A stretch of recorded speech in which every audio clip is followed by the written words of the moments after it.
Welcome to Creator Weekly for February 16th, 2025. I'm Peggy Kay, and this week there are updates for YouTube, for Twitch, for Adobe Firefly, and a bunch more. I'm also going to talk about what was happening 10 years ago this week, and it was a change for open communication. So first of all, I want to say I love you all. Thank you so much for watching. You are my Valentine. I hope you're having a great Valentine's weekend and you're able to share it with someone you care about. So let's get started.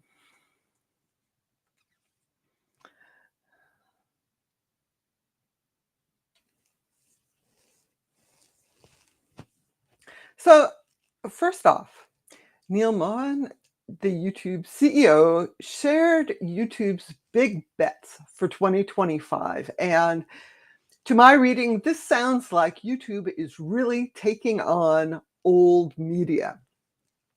So first a note, the youtube.com domain was first registered or first set up on February 14th, 2005, 20 years ago this past week. So it's YouTube's 20th birthday this year.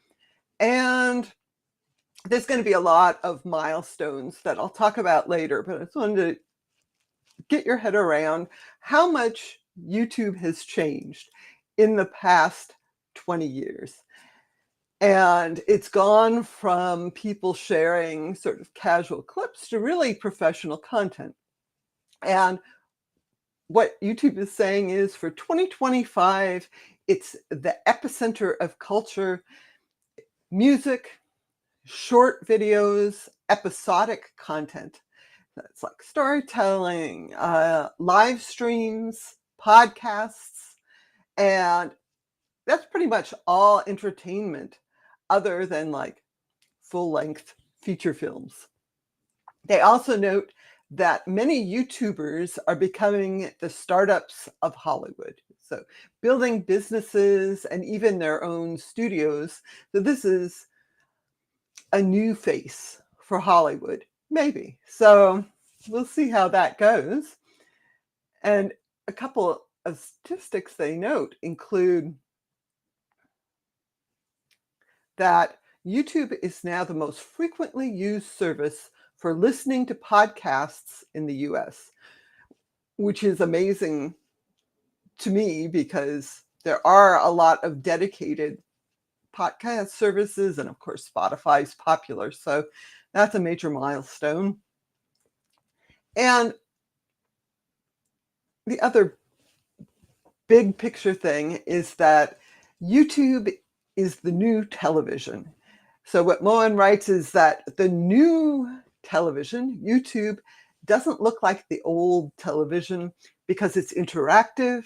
It includes things like shorts. People watch shorts on TV, podcasts, live stream, right alongside what you think of as traditional TV content like sports and sitcoms and talk shows.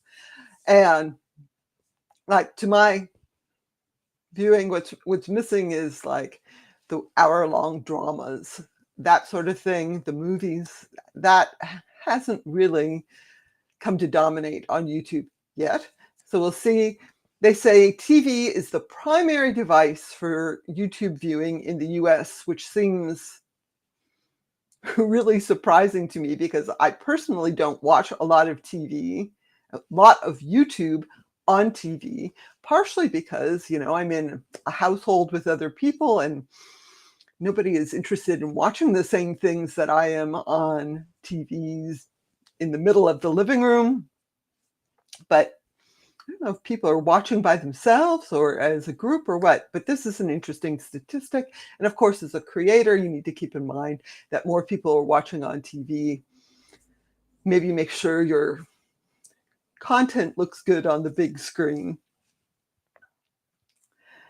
So the other big bet YouTube is making for 2025 is AI-powered tools. No surprise there. So what was highlighted is that the generative AI makes it easier to create things for like the dream screening backgrounds, video and images. Those are in the Shorts editor and the Post editor. Dream Track, which lets you create music. There's the Imagine brainstorming tool, and they have this automatic dubbing into other languages. A lot of things, summarizing comment sections and live chats, summarizing videos even. So there's a whole bunch of AI-powered tools. And the first update that they talk about this week is that dream screening. This is the way to create images and video clips for your background in YouTube Shorts. It's now using the latest Google video model, VO2. So this new model is more detailed and realistic. You can specify a style or a lens, or if you want it to be sort of cinematic, you can have it look like watercolor or claymation or more realistic video and create a background. It's very, very short. I think the limit is 6 seconds. And when you use that in the Shorts editor, it will have a synth ID watermark and a label in the description. So these tools are currently only available in the United States, Canada, Australia, and New Zealand, and then hopefully to more countries soon. I do want to say hi to folks in the chat. Welcome, Eileen and Craig, and if you're here and you haven't said hi in the chat, I hope you do. I think it's interesting. Eileen says she is watching on TV right now. That's an interesting thing too, where you can use multiple devices. You can be watching on TV and then use your phone for the interactive part of it. And I think we're going to see more tools along those lines. Hopefully a better experience both for viewers and creators as well. So while we're talking about the Shorts editor,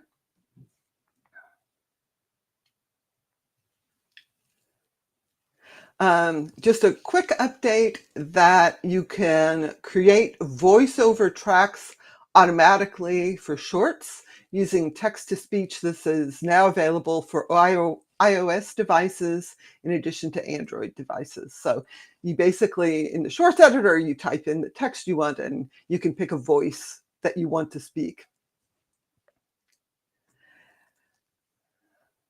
So more AI updates. Adobe released their Firefly text-to-video model. This is sort of a big deal. One of the big features that Adobe touts is that their models are trained exclusively on what they call properly licensed content. So they had permission to use all the training materials or that were licensed. And that's something that other companies with AI models are not claiming. Google isn't claiming that. Meta definitely isn't claiming that because it just came out that they torrented a bunch of content for training. None of the other platforms claim that. So if it's important to you that your generated content is commercially safe and created ethically, you should check out Adobe Firefly.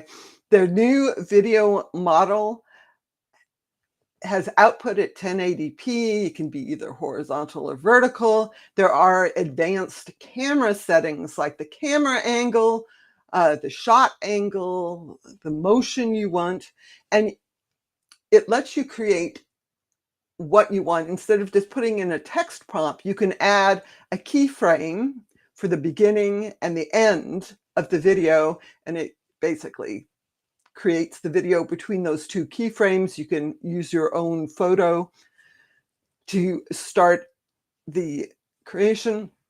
So it seems like this is a really good tool. If you look at the examples, it looks good.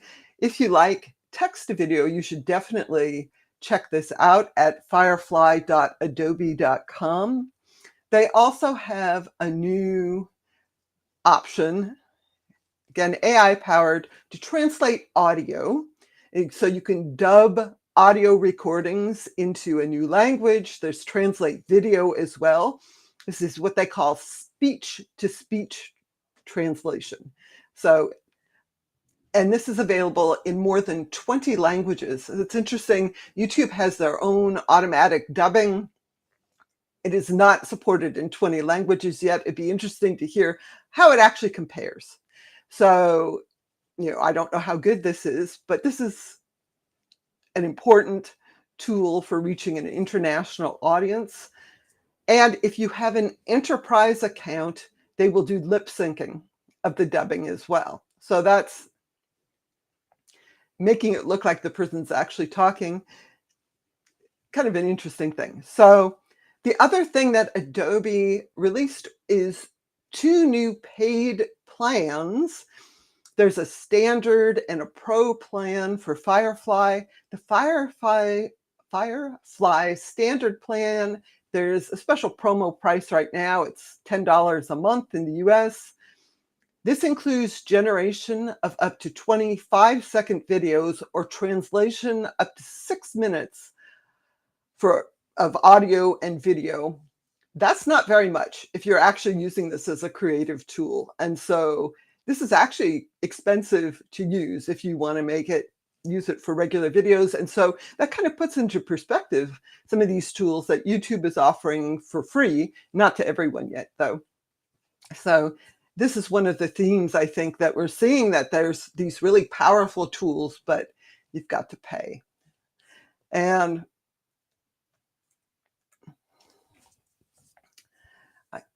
again, I just want to say hi to everyone in the chat. Welcome, Nina, who is on eBoard, Eileen, Craig, and Sifa. It's good to see you here. I'd love to hear what you think about this week's updates.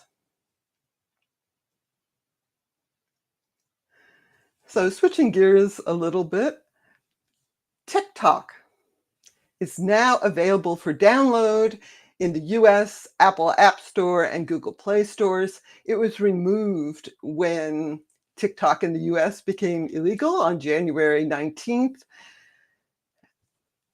TikTok itself was restored because there was this executive order that says it would postpone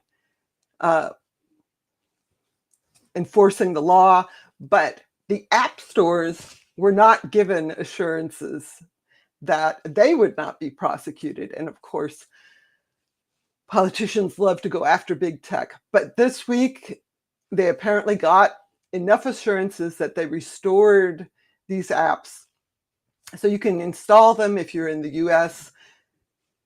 Story isn't over yet. This was just things being postponed. So we'll see what happens. And then some love. Twitch wants you to share the love for Valentine's Day by sharing clips. They're really, really pushing people to share clips of videos. So you can get a special Share the Love badge by downloading, exporting, or sharing a link to a clip up and through February 28th. And you just start from your Twitch Clips Manager. This is my account. I don't have any clips there, but you can see there's a banner at the top with more information. So if you want to get this special badge, there's also special limited time emotes celebrating love and friendship. So I'm going to shift gears just a little bit here. I'm also going to turn on the light.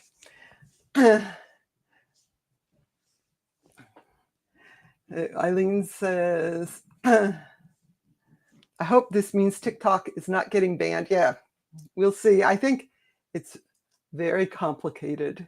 And the law is still in effect. If they really want to not ban it, they need to repeal the law. But I'm not going to talk about politics because it just makes me mad. All right, so if you are a YouTube creator, you may have noticed a message in your dashboard in YouTube Studio. You may have gotten a push notification. I actually got a push notification about this saying that you should enable enhanced safe browsing as protection from malicious websites. So what is this exactly? And this is a setting from Google where you turn this on in Chrome, and they say that there is additional protection as you're browsing and you're signed into your Google account, of course. There's additional protection that comes from advanced AI and machine learning models designed to spot dangerous URLs, engaging in known phishing and social engineering and scam techniques. So, whoops, I didn't need to change that. All right. So basically, you turn this on and Chrome uses the latest tools to detect sites that may be malicious. That means you don't go to the malicious sites. It means your account is less likely to be hijacked. So I don't see a reason not to turn this on. If you are using YouTube, go into your YouTube Studio dashboard, and there's a button right there. It will take you to the settings where you can turn it on. Do that, protect your account. Do it now. Oh, actually, wait until the live stream is over, then do it. So shifting gears just a little bit.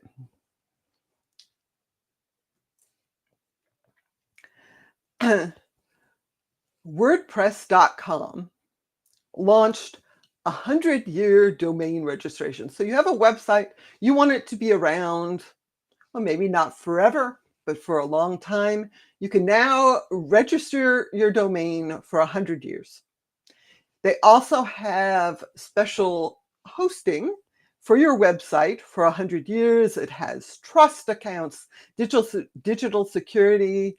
Your data is mirrored in multiple locations. Will this actually work for 100 years? Nobody can say that. Will WordPress and Automatic still exist 100 years from now? Who knows? But if you have the money, maybe this is something you want to do. I don't know if this is just a stunt from WordPress.com. Again, separate from WordPress.org. This is Automatic. It says it's $2,000 for your 100-year domain registration. That certainly locks it up so you don't forget to renew it. And if you want hosting for 100 years, that's $38,000.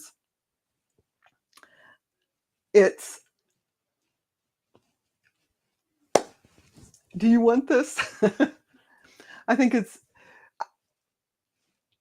interesting, but it's certainly maybe a way for WordPress.com and Automatic to get more money instead of getting, just a dribble, a few $100s at a time.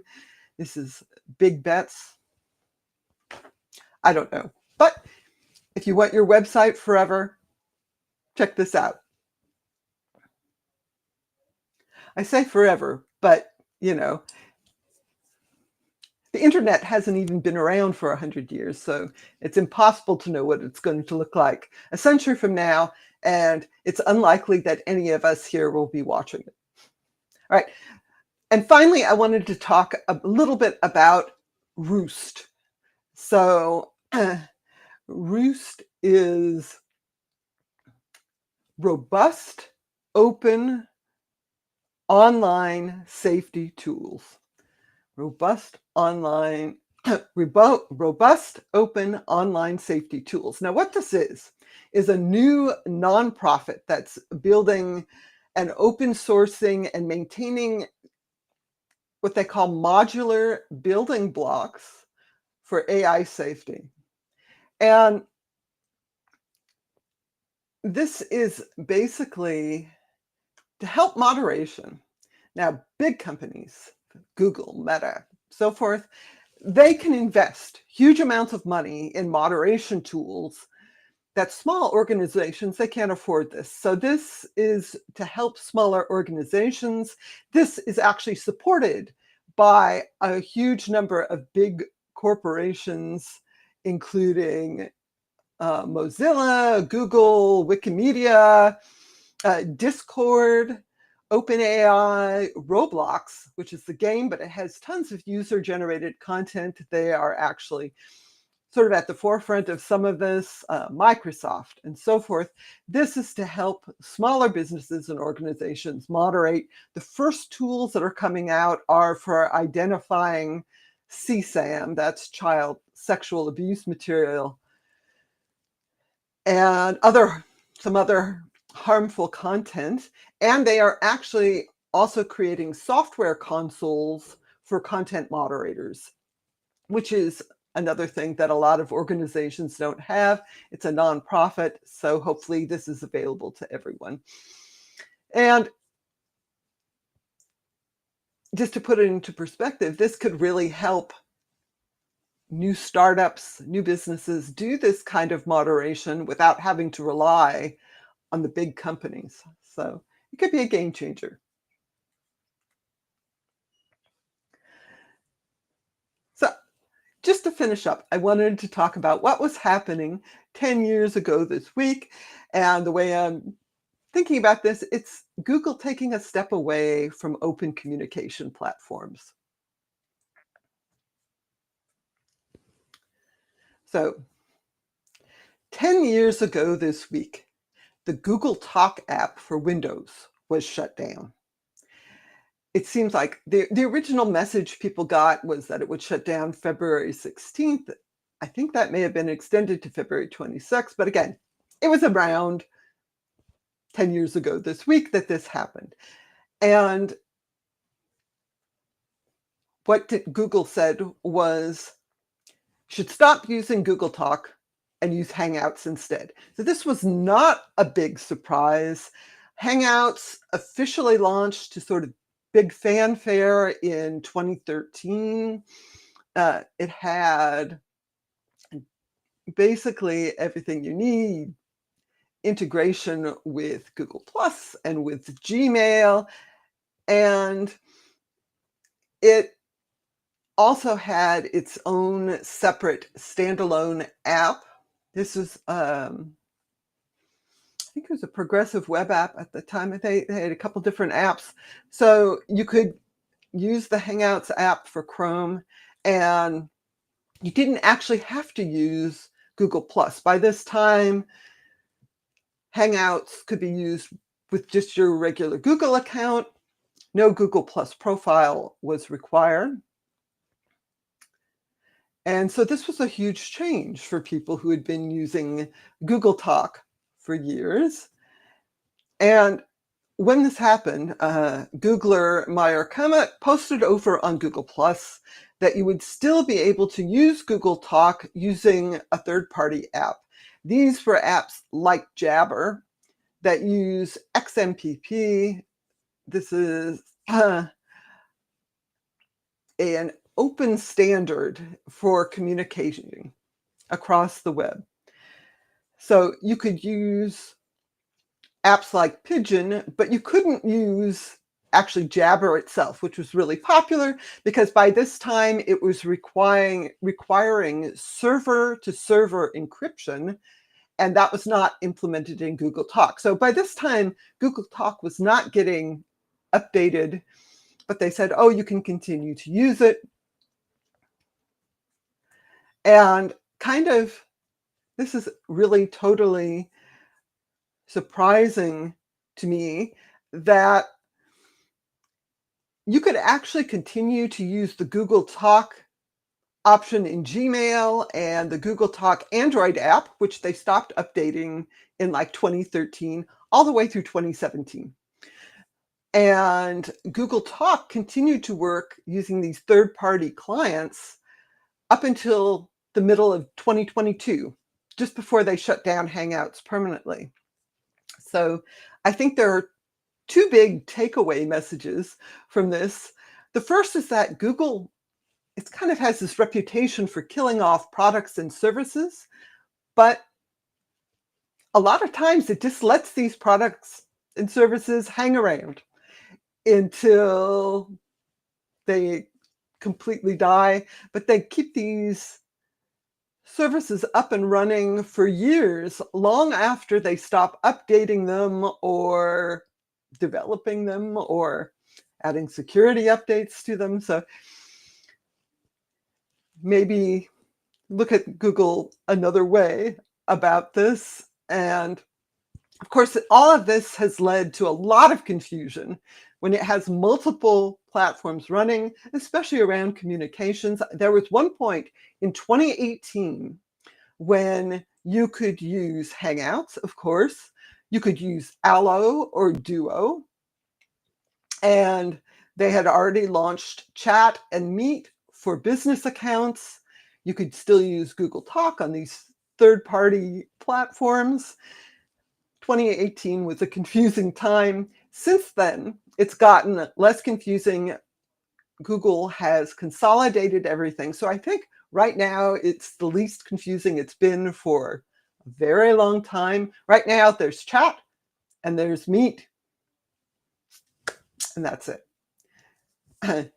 Other than text messaging, which is Google Messages, but that's a separate thing. So I miss Hangouts, but on the other hand, I do like that Google is finally focusing, maybe. The other takeaway I have from this is that this is one more step away from open standards for communication.